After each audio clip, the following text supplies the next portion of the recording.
Okay, stagger forward. Muster all the hatred. Tarians, the elusive man, reapers, whatever you want. Let's pull ourselves together. Do what has to be done. And destroy the reapers once and for all. Kill Edie or kill the Geth. But everyone was willing to die to get the reapers out of here. I mean, if it had been another species and other people, we'd do it as well. They're gonna die. That much is certain. But there's nothing much that can be done at this point about that. So out of a bad bunch, this is a decision that is best from our point of view.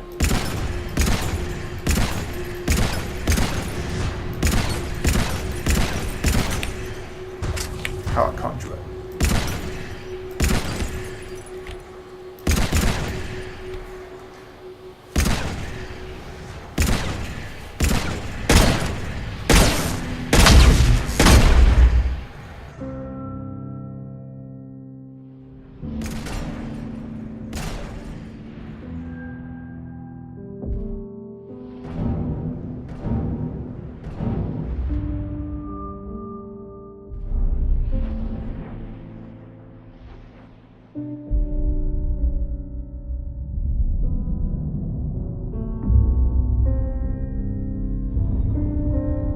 All fleets, the Crucible is armed. Disengage and head to the rendezvous point. I repeat, disengage and get the hell out of here.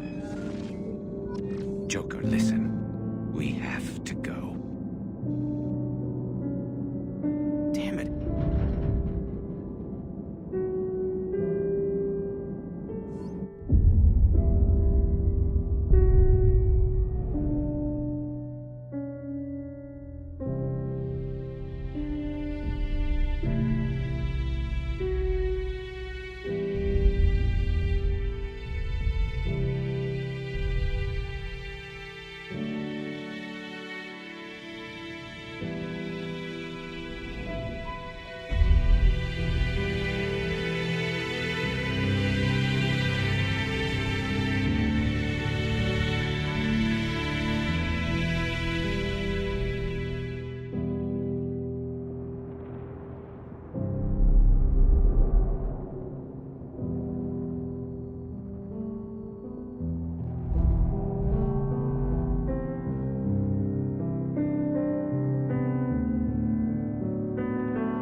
war is over.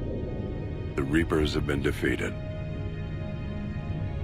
Against all odds, and in the face of the greatest threat this galaxy has ever known, we survived.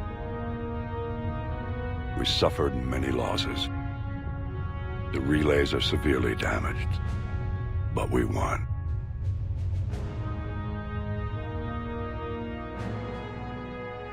This victory belongs to each of us. Every man, woman, and child. Every civilization on every world.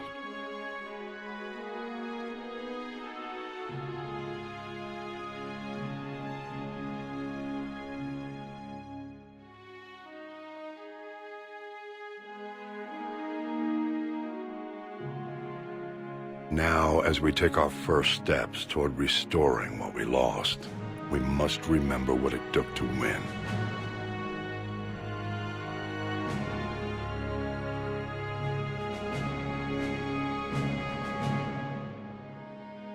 This wasn't a victory by a single fleet, a single army, or even a single species.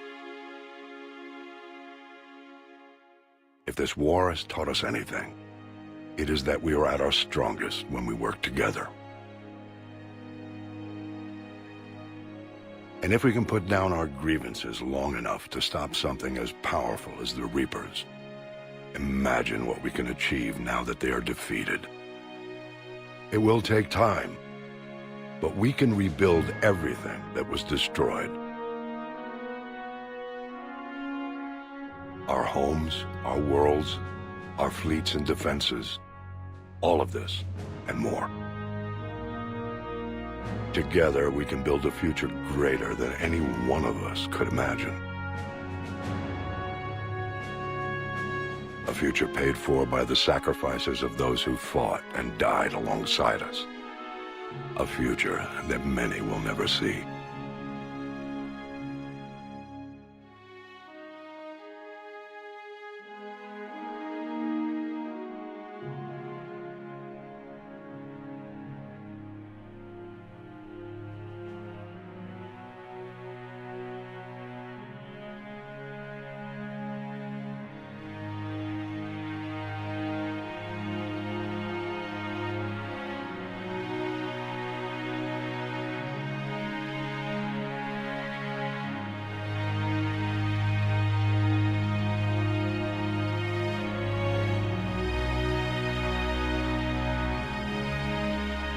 And while we still have many challenges ahead of us,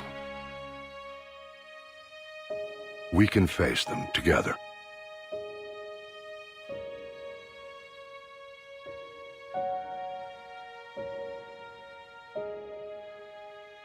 And we will honor those who died to give us that future.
So that was Mass Effect 3. I must confess that I am actually recording this a little while after I played through, just a couple of days, because I wanted to take the time to think about what I was actually thinking and give a kind of balanced commentary on the whole thing. And I must say, I see why people were disappointed with those endings. Because, well, let's go through this in detail. Everything up until the Elusive Man was fine. You know, even that. Everything past Anson's death, that's where the problem begins. Because you've got this character who's introduced out of nowhere. You know him all 5 minutes, right?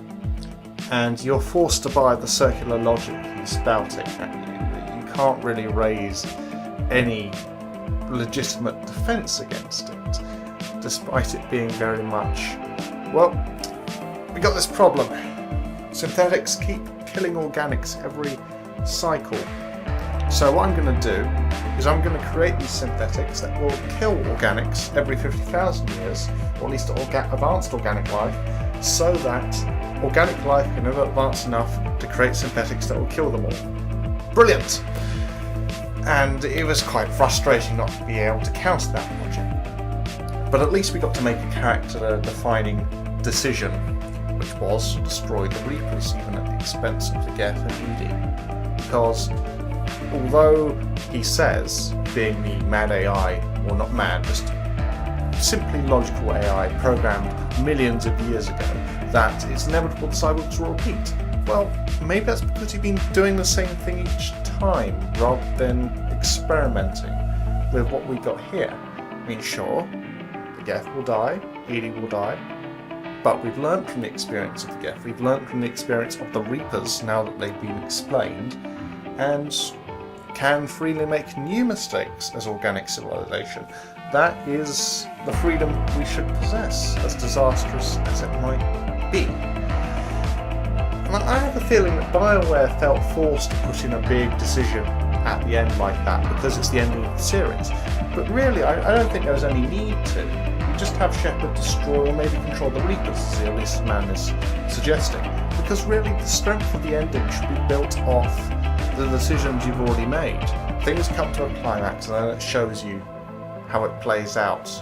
More than just the speech, but some cutscenes and things would be good. I understand the expense of voice acting and CGI, but it would be good to see how things play out properly. I mean, hell, you don't even need that. You just need a bunch of Fallout-style slides. I mean, the ending of New Vegas, for example, was more extensive than the one we've got here.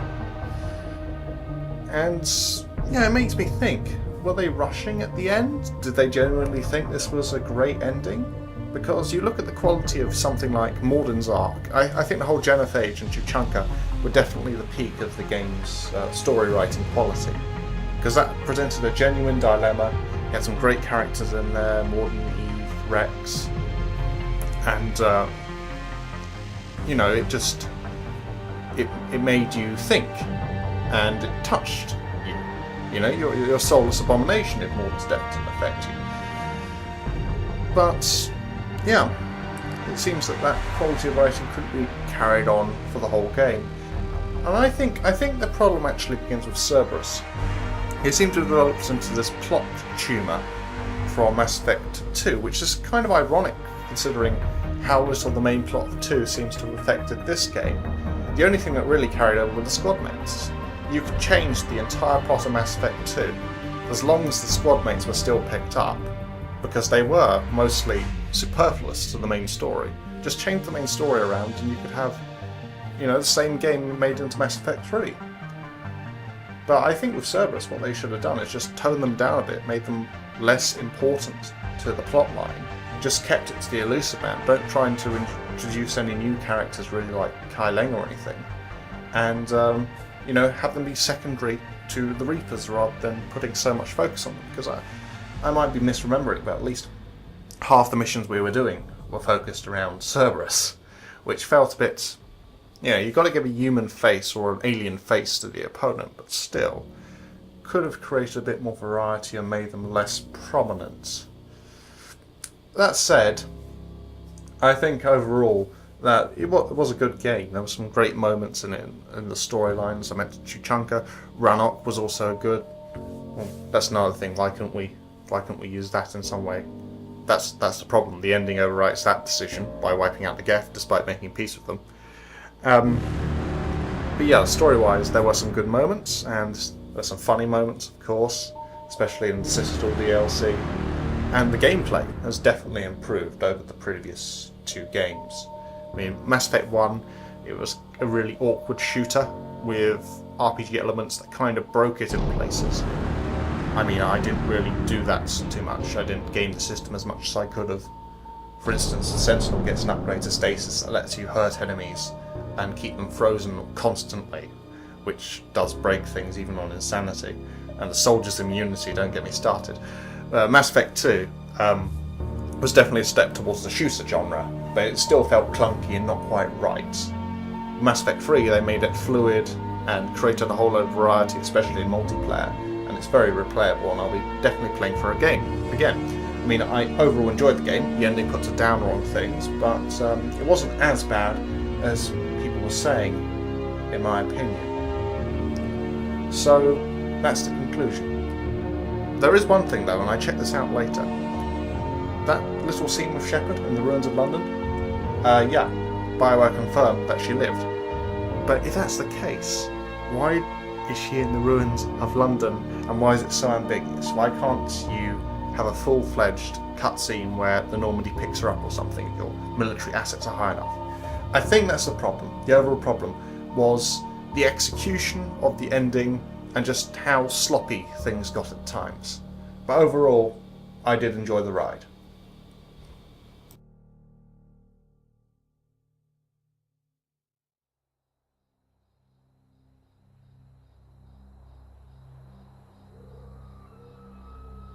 Did that all really happen?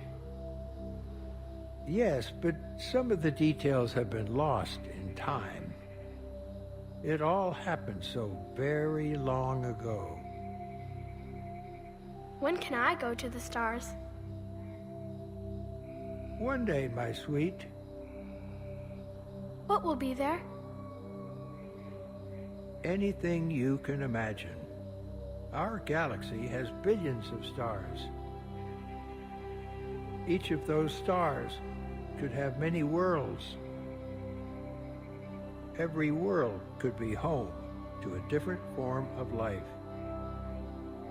And every life is a special story of its own. Tell me another story about the Shepherd. It's getting late, but okay. One more story. The Shepherd. You have to wonder if his stories are slightly embellished based on what we experience. Anyway, congratulations on bringing an end to the Reaper threat. Commander Shepard has become a legend, and from here you can continue to build that legend. It has been a long journey for Shepard and for the team here at BioWare, and like Shepard, we couldn't have done it alone. The Mass Effect trilogy began as the vision of a small team, but over the years it has grown.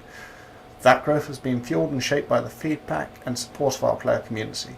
Thank you for joining us on this journey, and we look forward to sharing further adventures with you in the Mass Effect universe. Mass Effect team, combined with the guy's statement back there. DLC on the way, perhaps.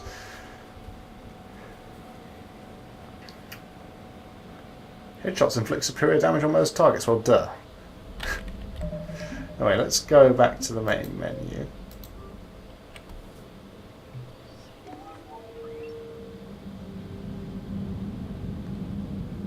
Almost done now.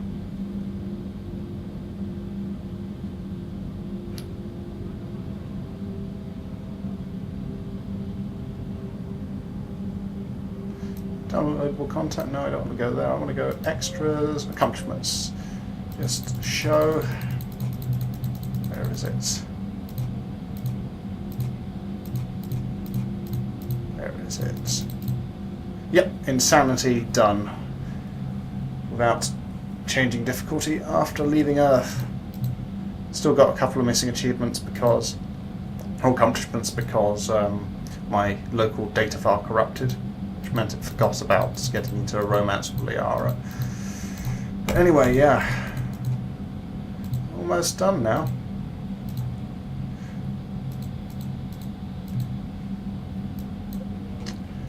That was Mass Effect 3. Hope you enjoyed watching. I certainly enjoyed playing, and I'll see you on another Let's Play.